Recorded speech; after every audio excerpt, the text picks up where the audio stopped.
If you ever feel like your TV is watching you, you're probably a little paranoid, but you may actually turn around and say to people who make fun of you, hey, you should have listened to me. It almost happened.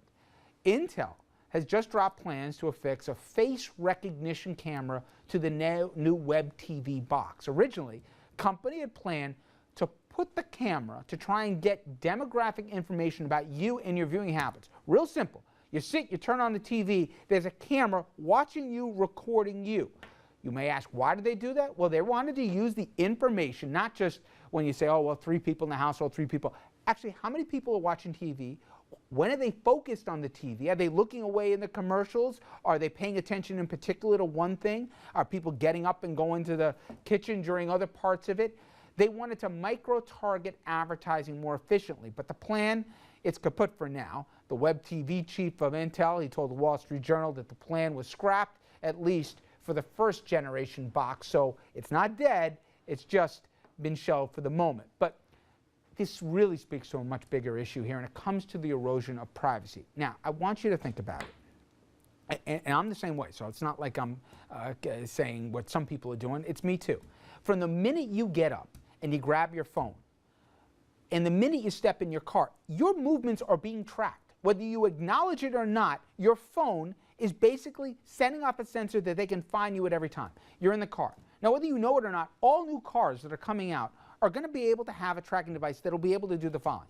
If you get into an accident, they're going to be able to tell how fast you were driving, where exactly you were. They'll also have a timestamp on your phone to say whether or not you were on the phone, whether you were texting or calling. And I'm not in any way aiding or abetting somebody who's on a phone, speeding, getting into an accident. I hope to throw the book at you. I'm saying something different. Whether we know it or not, this conversation or debate that never really happened in this country has already been asked and answered before we started, to the point that companies can think it's a decent idea and try to get away without any fear of penalty or even disclosure to the public that they put a camera to watch you actually watch TV. And just think about some of the things you're doing in your den or your living room when you're watching TV. So consider that. And guys, whether you're Republican, Democrat, if you believe in the right of privacy in this country, this isn't the government doing this. This isn't the NSA case that'll take us in a totally different direction. These are corporations and the insurance companies and a whole bunch of other folks that have filled this vacuum that the law hasn't caught up with. And it is scary, don't you think? It's horrifying. Right. It's horrifying. And I just have visions of sitting there with my coffee and my jammies and having CNN looking at, oh, I'm drinking Starbucks. Oh dear. I tell you, How about Richard and his birthday suit? I was thinking about Wiener. He would, this would be anti-Wiener technology. Well, honestly, I love it, actually. Yeah, I mean, exactly. It's pretty scary, right? So what I think is, I mean, here you have something with private individuals who have the right to contract. They can decide whether they want to get involved I'll let in you this. finish, though. Yeah. Do you think those consumers, if we pulled 100 people, Richard, do you think out of those 100 people they would know that the new car they buy would have a tracking device and in their phone they could be followed at any time, and they might have bought a TV without any fine print saying, by the way, there's a camera and they're watching? Do you think the general public knows? Yeah. You really do? For iPhone, if you have an iPhone or any of the modern day technology phones, you know that you have a GPS tracking. But just to finish my point is if you're opting into this new cable system, which basically watches you and studies you. I mean, all of this is an at-home focus group. They already do focus groups now to determine what people like, but now it's bringing it to your house. You have if to, I can get free cable, part of that. If I can get free cable for that, then it First might, of all, that was people part of might. the deal. But Richard, here's the point. participate. You want to be part of the focus group? They ask you, Not at and they'll home. offer to pay you in certain cases. Right. But you make the decision if you want to be subjected to the cameras and to the micro scrutiny.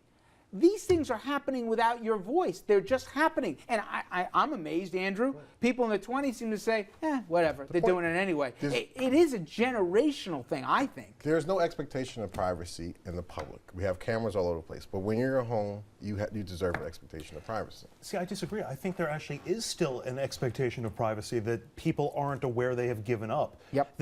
In some cases, you're absolutely right. There are people who are willing to give away their privacy. And there's some people might actually like the TV that's watching them because if I can get better ads or get discounts or get free cable or whatever, people might actually go for it. The same way that they allow themselves to be tracked on their phones, or you clip a coupon that gets mailed to you, or you get a coupon mailed to your house, you go use it, they now can track you that way. They know exactly what. So we're being tracked in a lot of different ways, and a lot of people actually kind of like it. The problem is that it's so easy for this stuff to be abused. And it's so easy for, let's say, law enforcement or for your enemies to start tracking you in a way that you've never even conceived of. Right. And I think that's when people would feel like it's jumped the shark. Exactly. Personally, for me, I find most of this stuff abhorrent anyway, but other people who might go for it, it gets to a certain point. Mark, that is the where point. I used to laugh at those folks, I call them the tinfoil hat types, who would put their phone in a bag so it wouldn't. It's not so crazy anymore. I didn't sign up that people, some other entity will be able to know my exact whereabouts at any time. And the idea that, well, you got nothing, did nothing wrong, you had nothing to worry about. Just bother to read a little bit of history. That's not how this works here. There's always abuses when there's too much, basically, discretion and unchecked power. You could probably do a better job than me at talking about, you can step this out without being a conspiracy theorist to see how this gets chipped away, and it's being chipped away with like a gavel here, not even like, a little bit at a time. It's just right in front of our eyes. I think it's interesting. The media is a watchdog. You're doing a great public service right now. You're getting the word out. I thought you were going to lay into us again. Yeah. No, this is one of the cases of a great public service. And one of the things, this is actually a legitimate role for government. Government needs to step in and have a say and say, you know what, if you want to have that kind of observation, if you want to gain that data, the consumer needs to sign on the dotted line and approve it. Right. All right. And if the manufacturer says, well, there's a lot of advantages to that, fine. Gain some revenue from that and do a revenue share with the consumer. But I need to be able to sign off and say, you know what?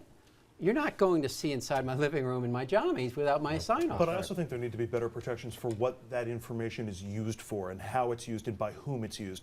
It's one thing, look, I'm on Facebook, I'm on Twitter, Whitman Andrew, and you can find out a lot about my life that way. But if that information then gets sold to advertisers or somehow gets used in a way that I'm not comfortable with, that's where I have a problem with it. And that Facebook does that. They do sell your information to other companies. Catalogs sell your information to other companies. And if these things like the card chip or the phone tracking starts getting used like that, I think a lot of people are going to be very vulnerable. From a practical level, somebody decides, let's just say they even knew about it, and I don't think they do, Richard. Let's say they knew about it and signed up that they wanted to be part of this program with a camera looking at them.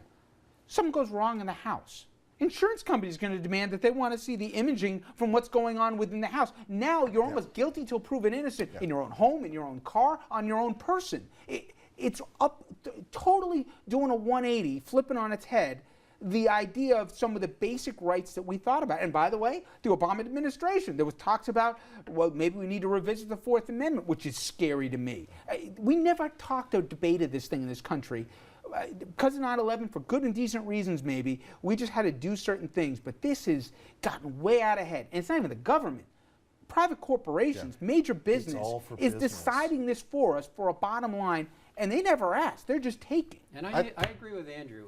It's the commercial aspect and the abundant profit. And if you say, you can't have my data unless I sign off, and it's okay, but I want a share of that. All right. When Company X sends my data to Company Y or magazine subscription without telling me, that's a problem, and that should be against the law. And I think also you need to own your own data, because I think to your point, this is what you do with it. So if you have this particular data on anything, card chip, whatever I'm doing at home, any subpoena from a judicial body can go and say, I want that information. Yep. We've seen it with Facebook, Yahoo, all these technology companies. Just think what national security letters can get any government right now, and now you add the technology into it. Basically, there's a movie of your life wherever you are, with or without pictures. And we're powerless. There's too much out there, and it's too hard to control. Somebody needs to step in. The law hasn't caught up with the technology. All right, when we come back, will the looming defense cuts harm U.S. security and our position of power in the world? I have a feeling we may have some interesting changing of roles here. Might be with Mark on this one. When we come back here, we're going to talk about what's happening right now and how, not with a scalpel, but with a meat cleaver, they begin cutting the military budgets. And just be ready, if you say so be it, to the consequences for national security. Stay with us.